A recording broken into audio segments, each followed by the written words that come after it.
चलिए मान के चलते कि एक 21-22 साल का लड़का है, हाँ। जो अभी बैचलर है, जस्ट शुरू किया है, रेंट पे रह रहा है, और उसके क्या होने चाहिए? 50,000 में से क्या करना चाहिए उसने? खर्चे कितने होने चाहिए, सेविंग्स कितनी होनी चाहिए, और क्या यार प्रपोर्शन होना मैं फिर चाहिए? से वहीं से शुरू करूंगा कुशल। खर्चे कितने होने नहीं चाहिए, खर्चे कितने हैं वो लिखने पड़ेंगे।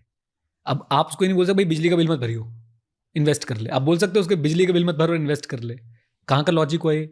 तो he has to write it down के खर्चे मेरे कितने हैं। नंबर वन, मेरा डिफरिंग व्यू पॉइंट है इस पे। मेरे को ऐसा लगता है कि जैसे अगर 50,000 की इनकम है, हाँ, तो मेरे को लगता है कि 30% या तो 20% जो भी है, सेट असाइड करके सेव कर लो, इन्वेस्ट कर लो, और बाकी जो है उसमें से फिर अभी आप मैनेज करो कि खर्चे कितने होने चाहिए। मेरा वो व्यू पॉइंट है। मैं कह रहा हूँ ना कि खर्चे कितने होने चाहिए ये आपके सिचुएशन पे डिपेंड करती है। राइट, आपने बोला बैचलर है, घर वालों का कोई प्रेशर नहीं है। मैं तो बोलूंगा भाई तू बैचलर है, तेरे खर्चे होने ही क्यों चाहिए? रेंट वगैरह होगा। हाँ, मतलब वही खर्चे ना, सिर्फ बेसिक खर्चे होने चाहिए, बाकी सब बचा के इन्वेस्ट करो। राइट, तो उस केस में तो ये काम करेगा।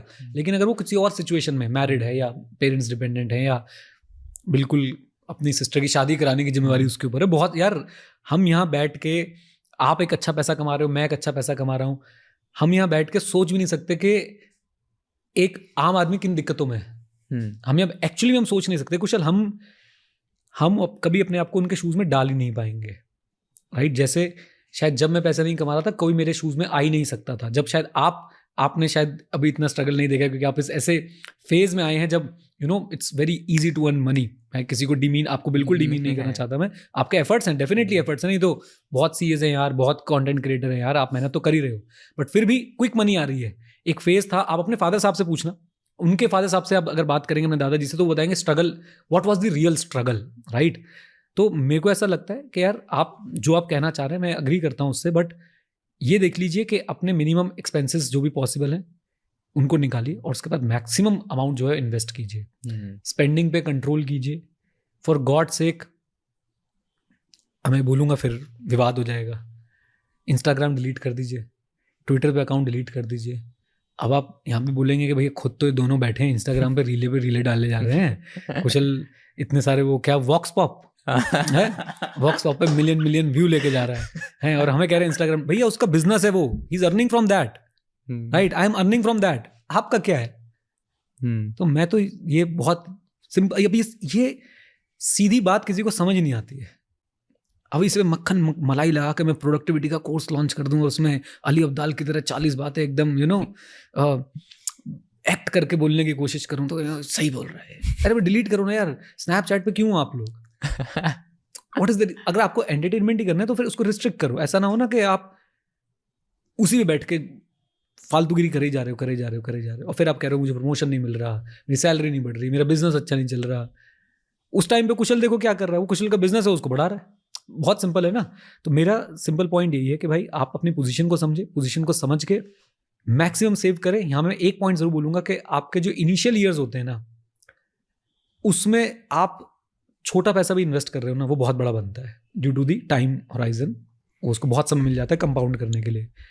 तो आप उस समय पे जितना ज्यादा बचा सकते हो बचाओ, लेकिन not at the cost of your basic needs, कि भाई घर वालों को भी ध्यान नहीं दे रहे हैं। राइट, और बहुत छोटी छोटी चिंदी चोरी कर रहे हैं। आपको अपने एंजॉयमेंट भी करनी है, एंजॉयमेंट के साथ साथ आपको ये देखना है कि आप इनिशियल कितना ज्यादा जो है वो इन्वेस्ट कर सकते हो। Right, basic needs, enjoyment, maximum investment. समझ गया, फेयर। मनी मिस्टेक्स की बात करते हैं। आपके हिसाब से आजकल के लोग क्या गलतियां कर रहे हैं एंड क्या अवॉइड करनी चाहिए? मिमिक करने की कोशिश कर रहे हैं, वो दूसरों को कॉपी करने की कोशिश कर रहे हैं। ये सबसे बड़ी मिस्टेक है। किसी से इंस्पिरेशन लेके कोई चीज़ बाय करना, और इसलिए बाय करना कि बस क्योंकि वो उसके पास थी, विदाउट चेकिंग कि मुझे क्या वैल्यू मिलेगी। देखो इंस्पिरेशन तो हम सबको मिलती है। आज आपने शायद मेरे पास कोई सामान देखा होगा, आपको लगा होगा यार ये बड़ा अच्छा लग रहा है, तो I will also buy it, it's okay, but check. आपकी गाड़ी अच्छी लग रही है मेरे को वो बहुत ही अलग स्टोरी है। उस पर भी बात करते हैं, उस पर भी बात करेंगे। कार का क्वेश्चन है मेरे पास। हाँ, चलो माय पॉइंट इज, लेकिन क्या आप और आपके वही शौक हैं जो मेरे शौक हैं? क्या आपको वही वैल्यू मिलेगी उस कार से जो मुझे मिल रही है? क्या आप उसी तरीके से देखते हैं जिस तरीके से मैं देखता हूँ? अगर हाँ, तो शायद वो आपके लिए एक सही परचेज हो सकती है। मनी मिस्टेक में सबसे बड़ी बात यही है कि हमारे आसपास ना एक भूमिका बन गई है, इल्यूजन ऑफ अफोर्डेबिलिटी बन गया है।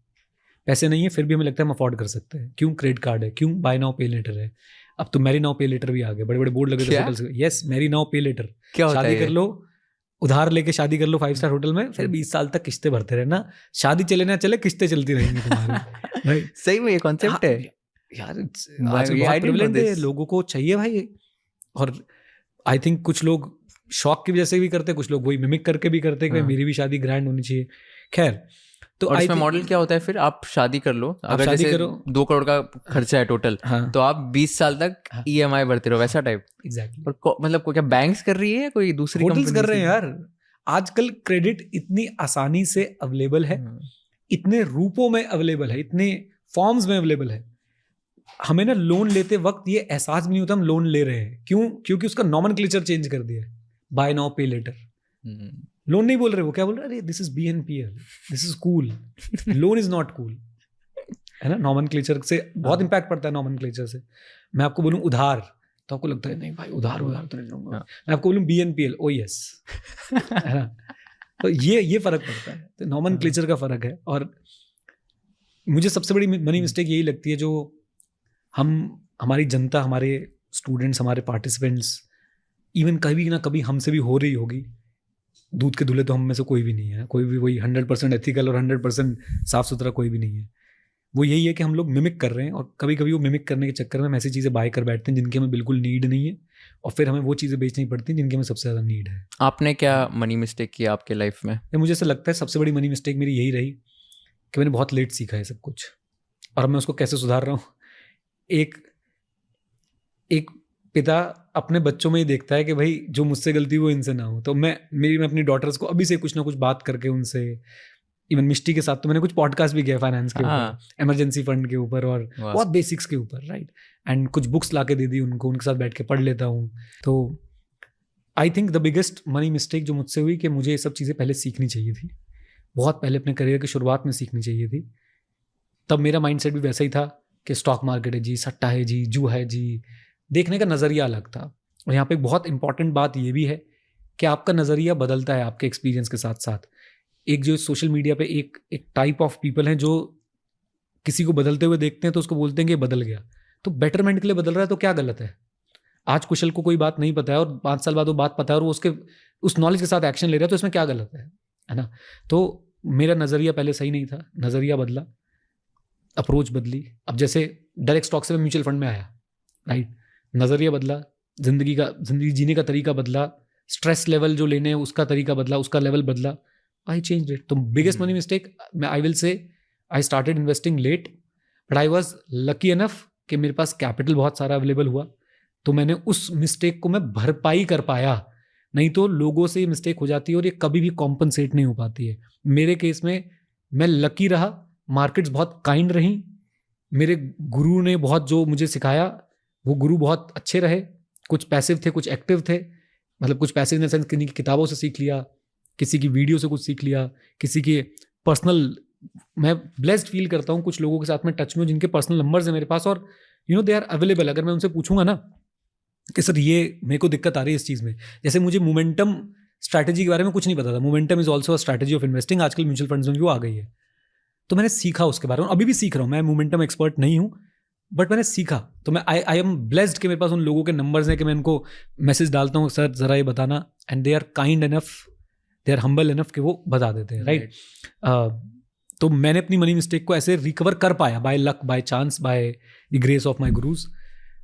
बट मैं सबसे ही रिक्वेस्ट करूंगा कि अगर आप पैसा कमाना शुरू कर रहे हैं या नहीं भी कमा रहे हैं, आपको पॉकेट मनी मिलती है, कुछ आपके पास पैसा आता है किसी सोर्स से, अपने ऊपर ज़रूर इन्वेस्ट करें। अपने ऊपर इन्वेस्ट करने से मतलब ये है कि कुछ ना कुछ ज़रूर सीखें, अपनी एजुकेशन, नॉलेज और स्किल्स पे पैसा जो आप इन्वेस्ट करेंगे, सबसे ज़्यादा कंपाउंडिंग आपको उस पर मिलेगी, सबसे ज़्यादा।